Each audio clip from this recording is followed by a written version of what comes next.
Theirs was a true love story. It began 7 decades ago when Ronald Reagan met Nancy Davis. They were married on March 4, 1952, by Pastor John Wells in the Little Brown Church in Studio City, California. Pastor Wells built the church in 1939, and 86 years later, it still opens its doors to visitors each day. The pastor would have stood where I'm standing, and that Nancy and Ronald would have been standing right here.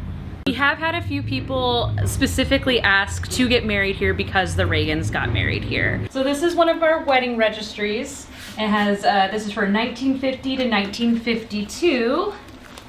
And on this page here, Ronald Reagan and Nancy Davis. At the wedding, the witnesses were friends of the Reagans. William Holden was one of the biggest stars in Hollywood, having won an Oscar a year later for the film Stalag 17.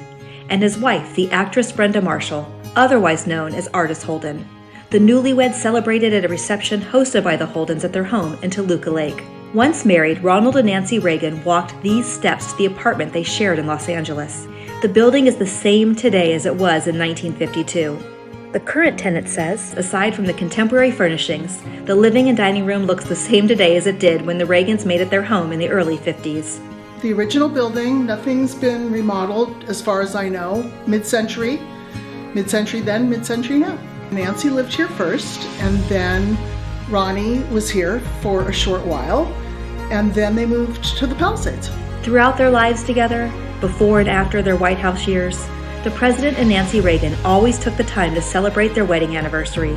It was an enduring love story that lasted a lifetime.